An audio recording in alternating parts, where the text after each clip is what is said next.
የተወዳችሁ ቤተሰቦቻችን እንዴት አላችሁ? እንዴት ቆያችሁ? እንዴት ሰነበታችሁ? ሰላም እግዚአብሔር ባላችሁበት ቦታ ሁሉ ይብዛ። ያሮስ 2 ጀምሯል። ሁላችሁም ታዲያ ላይክ እና ሼር በማድረግ እንድትጀምሩልኝ በፍጹም ትህትና ጠይቃችኋለሁ። የተወዳችሁ ቤተሰቦች እንግዲህ ዛሬ ደግሞ ሌላ አንዲት ርዕሰ ጉዳይ መዘዝ አድርጌ ይዤ መጥቻለሁ። ይህ ርዕሰ ጉዳይ የሰሞኑ መነጋገሪያ አጀንዳ ሰበር የሆነ መረጃ ነው። እሱ ምንድነው? ብፁዓን አባቶቻችን ወደ ሀገር ቤት ሊገቡ እንደሆነ መረጃዎች ወጥተዋል። ሶስቱ አባቶች ብፁዕ አቡነ ጴጥሮስ ዶክተር የቅዱስ ሲኖዶስ ዋና ጸሐፊ የኒውዮርክና አካባቢው ሀገረ ስብከት ሊቀ ጳጳስ፣ ብፁዕ አቡነ ቴዎፍሎስ የካሊፎርኒያ እና አካባቢው ሀገረ ስብከት ሊቀ ጳጳስ፣ ብፁዕ አቡነ ያዕቆብ የአትላንታና አካባቢው ሀገረ ስብከት ሊቀ ጳጳስ። እኚህ ሶስቱ ብፁዓን አባቶች በሀገር አሜሪካ የሚገኙ ሊቃነ ጳጳሳት ናቸው። እንግዲህ ሀገር ቤት እንዳይገቡ ተወስኖባቸው ታግደው እንደነበር አንዘነጋም። ታዲያ ከዛሬ የወጣው መረጃ እንደሚያመላክተው ከሆነ እንግዲህ ብፁዓን አባቶች እንዲገቡ በኢትዮጵያ መንግስት ኮሚኒኬሽን የፌዴሪ የመንግስት ኮሚኒኬሽን መምሪያ ደብዳቤ እንዳወጣናም በዚህኛው የፊታችን በግንቦቱ ሲኖዶስ ተገኝተው እንደሚሰባሰበው መረጃዎች ወጥተዋል። እሱን በስፋት አመላክታችኋለሁ። ከዛ በፊት ደግሞ ብፁዕ አቡነ ጴጥሮስ ዶክተር እንዴት ነበር ሀገር ቤት ሊገቡ ባሉበት ሰዓት ኤርፖርትስ ምን ገጠማቸው? ያን የነበረውንም አስደግፌ አሁንም ሊገቡ እንደሆነ የወጡ ያሉ መረጃዎችን በአንድነት አዋሃጄ ነው ማቀርብላችሁ። ስለዚህ ሁላችሁም መረጃ ላይክ በማድረግ ሼር በማድረግ ጀምሩልኝ። ቪዲዮቹን ላሳያችሁና እመለሳለሁ። ሰበር መረጃ ተሰምቷል። ጳጳሳቱ ወደ አገር እንዲገቡ ተፈቅዷል። ሲኖዶሱ መንግስትን እንዲያናግሩ የወከላቸው የሲኖዶሱ አባላት ከመንግስት ጋር በተደረገው ስምምነት መሰረት ሶስቱ ብፁዕ አቡነ ጴጥሮስ ዶክተር አቡነ ቴዎፍሎስ እና ዶክተር ብፁዕ አቡነ ያዕቆብ ወደ ሀገር እንዲገቡ የተፈቀደ ሲሆን ለሲኖዶሱ የስብሰባ ጥሪ እስከ ሰኞ ተጽፎ እንደሚደርሳቸው የመረጃ ምንጮቻችን አደርሰውናል። ስለ ብፁዕ አቡነ ሉቃስ ግን ምንም የተወሰነ ነገር አለመኖሩንና እስካሁንም በሲኖዶሱ ምልአተ ጉባኤው ላይ እንዲሳተፉ ደብዳቤም እንዳልደረሳቸው ተገልጿል። ሰበር አሁናዊ መረጃ ደርሶናል። ብፁዕ አቡነ ጴጥሮስ የቅዱስ ሲኖዶስ ዋና ጸሐፊን ጨምሮ ብፁዓን አበው ሊቃነ ጳጳሳት ወደ ቅድስት ሀገራቸው ኢትዮጵያ ሊገቡ እንደሆነ ተሰማ። ሰማያዊ የተወደዳችሁ ተመልካቾቻችን እንደምን ሰነበታችሁ? ከዮም ሚዲያ የዕለቱን ዜናዎች ወደ እናንተ እናደርሳለን። እንደተለመደ ሁሉ ይህንን ዝግጅት ላይክ በማድረግ እንዲሁም ደግሞ ሼር በማድረግ ሚዲያውንም ደግሞ ሰብስክራይብ በማድረግ እስከ ዝግጅቱ ፍጻሜ ድረስ ቆይታችሁን ከኛ ጋር እንድታደርጉ በልዑል እግዚአብሔር ስም እንጋብዛችኋለን። ወደ ዝርዝር ዜናው እናልፋለን። አብሮነታችሁ አይለየን።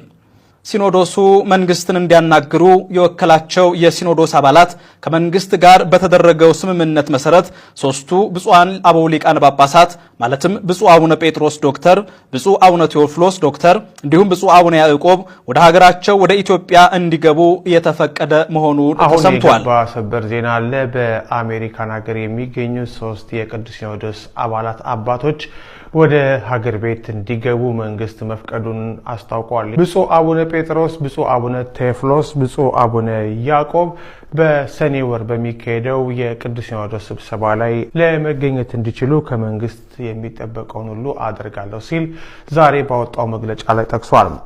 ከዚህ በፊት አንዳንድ ወገኖች በፈጠሩት ችግር የተነሳ በኢትዮጵያ ኦርቶዶክስ ተዋሕዶ ቤተክርስቲያን ሲኖዶስ ጉባኤ ለመሳተፍ ላልቻሉም ሶስት አባቶች ሁኔታዎች መመቻቸታቸውን እገልጻለሁ ብሏል መንግስት ኮሚኒኬሽን። ሀገራዊ ተቋማት ለሀገረ መንግስት ግንባታ ያላቸውን የላቀ ሚና መንግስት ስለሚረዳ በኢትዮጵያ ኦርቶዶክስ ተዋሕዶ ቤተክርስቲያን አባቶች መካከል የተፈጠረው መለያየት እንዲፈታ መንግስት የመሪነቱ ሚና መጫወቱ ይታወቃል ሲል ያስታወሰው መግለጫው የኢትዮጵያ ኦርቶዶክስ ቤተክርስቲያን በሀገር ግንባታ የነበራትንና የሚኖራትን ሚና በመገንዘብ መንግስት አስፈላጊውን ድጋፍ ሰጥ ቆይቷል። በዚህም አቋሙም ይቀጥላል ብሏል። ይህን ያልተረዱ አንዳንድ አካላት ችግሮችን ፈጥረው የነበረ ቢሆንም እንኳን መንግስት ለቤተ ክርስቲያኗና ለምእመናን ሲል በሆደ ሰፊነት ለማለፍ ወስኗል። ይሄም ከግለሰቦች ችግር ይልቅ የቤተ ክርስቲያኗ አስተዋጽኦን ስለሚመለከት ነው የሚለው ዛሬ ምሽት የወጣው መግለጫ መንግስት ችግሩን እንዲፈታ ሲኖዶስ ያቀረበውን ጥያቄ ተቀብሏል። በሂደትም ተቃርቦ መነጋገር ከሁሉም የተሻለ የመፍትሄ መንገድ መሆኑ ታይቷል። ስለዚህም ሲኖዶሱ መንግስት ነገሩን በሆደ ሰፊነት እንዲመለከተው በጠየቀው መሰረት ብፁዕ አቡነ ጴጥሮስ፣ ብፁዕ አቡነ ቴዎፍሎስ፣ ብፁዕ አቡነ ያዕቆብ በሲኖዶስ ስብሰባ ለመገኘት እንዲችሉ ከመንግስት የሚጠበቀውን ሁሉ እንደሚያደርግ ይገልጻል ብሏል መግለጫው። ብፁዕ አቡነ ጴጥሮስ አዲስ አበባ ሲገቡ እንዳይገቡ ተከልክለው ወደ ኒውዮርክ መመለሳቸው ይታወቃል። ብፁዕ አቡነ ቴዎፍሎስ ካሊፎርኒያ ትልቁን ገዳም እያስገነቡ የሚገኙ አባት ናቸው። ብፁዕ አቡነ ያዕቆብ በአትላንታና አካባቢው ሀገረ ስብከት ሊቀ ጳጳስ መሆናቸው ይታወቃል። ይህ ሰዓት ከእውነት ይልቅ ውሸት ያዘነበለበት ጊዜ ሆኖ እንሰማለን። አዎ የንጋት ጨለማ እንደዚህ ነው። ሐሰት ይበዛል፣ ማታለል ይበዛል። አዎ የንጋት ጨለማ እንደዚህ ነው። እውነተኞች ከሐሰተኞች መለየት ያቀታል። አዎ የንጋት ጨለማ እንደዚህ ነው። አውሬን ከእንስሳ ዛፍን ከሰው መለየት እንደማይቻል ሁሉ በጨለማ ውስጥ እውነተኛን ከሐሰተኛ መለየት አይቻልም። ይህ ሕይወት በጨለማና በንጋት መካከል ላይ ነው ያለነው። ነገር ግን ጊዜውን ጠብቆ ጨለማ ማለፍ አይቀርም፣ ንጋት መምጣቱ አይቀርም። ለዚያ እኔና እናንተ ዛሬ ቢያንስ 3 ነገሮች እንድናደርግ ያስፈልገናል። ቁጥር 1 እውነተኞች እንድንሆን ያስፈልጋል።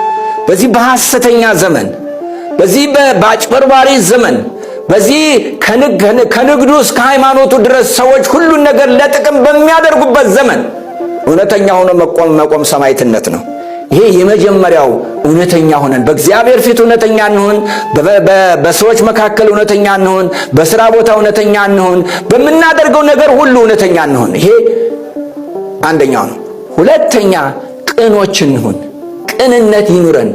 ብዙዎቻችን ቅንነት ጎሎናል። የቅንነት ችግር አለብን። የምንሰማውን ነገር ሁሉ በጥርጣሬ ነው የምንሰማው። እኛም የምንናገረው ለሰዎች እውነት አይደለም። አንዳንድ ጊዜ ሌሎች ደግሞ እውነት ብንናገር እንኳን እውነት ነው ብለው እንትን። ስለዚህ በቅንነትና በቅድስና በንጽህና እንድንሆን ያስፈልጋል። ሶስተኛው አማኞች እንድንሆን ያስፈልጋል። እምነትን ከዚህ አምኛለሁ ከሚል በላይ በእግዚአብሔርና በእግዚአብሔር ብቻ አምነን አምላካችን እግዚአብሔር ኢትዮጵያን፣ ምድራችን፣ ህዝባችን እንደማይጠላ አምነን በእምነቱ ነን በጸሎት በንስሐ እና አቡነ ጴጥሮስ ሞትን ፊት ለፊት ሲጋፈጡ፣ አመፀኞችን ፊት ለፊት ሲያወግዙ፣ ምድሪቱ ለአመፀኞች አትገዛም ብለው ሲናገሩ፣ የምንኖርበት ሀገር የተረገመ ነው፣ ከነጋዴዎች ጋር የተመሳጠረ ይመስል ለበጋና ለክረምት የተለያየ ልብስ እንድንገዛ ያስገድደናል። ያሳዝናል። የለንም፣ ወድቀናል። ትልቅ ሀገር ተቀብለን በትንሽ አይምሮ አበላሸናት። አንድ ወንበር ተምረን አንድ ቃል እግዚአብሔር አጥንተን በአንድ ቤተ መቅደስ ቀድሰን እዚህ ስንመጣ ተለያየን። አንተ እዚያ ነህ፣ አንተ እዚህ ነህ ተባባልን። አያሳዝንም? የትናንት ባለስልጣን ዛሬ እኮ እዚህ ሲጀነኑ የነበሩ ሰዎች እኮ ዛሬ እናንተ ጋር እኩል ናቸው። የሉም፣ እንደውም የሉም። ስለዚህ ለሚያልፍ ነገር ነው ተጨቃይቶ ይጨፍር እና እኔ ውጭ ሀገርን የፈለኩት የመጠለያ ዋሻ ነው፣ ለኑሮ አይደለም፣ ለመክበድ አይደለም፣ ለምን አይደለም፣ ከሞት ማምለጫ ዋሻ ነው የፈለኩት። አሜሪካ ነው የሄድኩት። አሜሪካ ዛሬ ሰው ፈልጎ ነው የሚሄድ፣ እኔ ፈልጌ አይደለም የሄድኩት፣ መኖር ስላቃተኝ ነው የሄድኩት።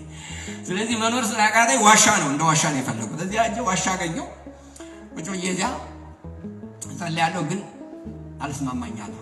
እኔ ወጣት አይደለም፣ መዝሙሩ ህይወት ይኑረው። የእግዚአብሔርን ቃል አንቡ፣ ቁጭ ብለህ ቆርጥም የእግዚአብሔርን ቃል ህይወትን ኑረው። ይሄ እንደሆነ የሚቀር ነገር ነው። ሁሉም እኮ ይቀራል፣ አይቀርም። ትናንት ያየናቸው ሰዎች እኮ ዛሬ የሉ። አንተ የሰማያዊ አባት ነህ፣ እናም ራስህን አክብር፣ ጎረቤትህን አክብር፣ ሰውን ሰው አድርገህ ራስህ ሰው ሁን ብሏል። ስለዚህ ህይወትን፣ ክርስትናን፣ ኦርቶዶክስን በዚህ ምድር ኑረው። 2 ሰዓት ቁጭ ብለህ ቁመህ 2 ሰዓት ተኩል ቤተክርስቲያን ቁመህ ቁርባን ሳትቆርብ እየወጣ ኦርቶዶክስ ነው የምትል ነው? አይደለም። እንደዚህ አይነት ኦርቶዶክስ የለም። ቤተ መቅደሱ ሞልቶ 5ቱ ብቻ ቆርበው የሚወጡበት እንደዚህ አይነት ኦርቶዶክስ የለም። ኦርቶዶክስ የቅዱስ ቁርባን ጉባኤ ነው።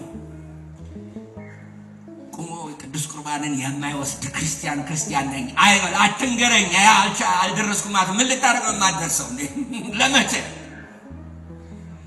የመዳን ቀን መቼ ነው? አቤት አይደለም፣ አሁን ነው የመዳን ቀን መቼ ነው? አቤት።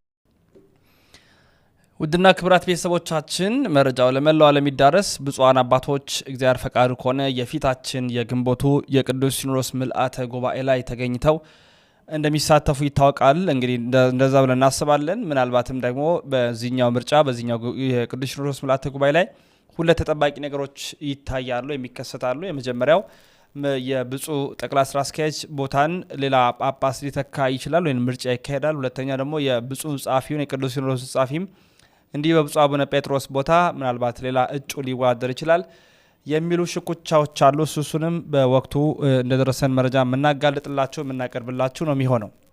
ያሮስ ሁለትን ግን ሰብስክራይብ ስታደርጉ ላይክ እና ሼር ስታደርጉ ነው በቀን 3 ጊዜ ማለትም በቀጥር 7 ሰዓት በምሽት 1 ሰዓትና በምሽት 5 ሰዓት ወደ እናንተ እየመጣሁ እገኛለሁ። ወንድማችሁ ልዑል መብራቱ ነኝ። ያሮስ የእናንተም የኛም ነው።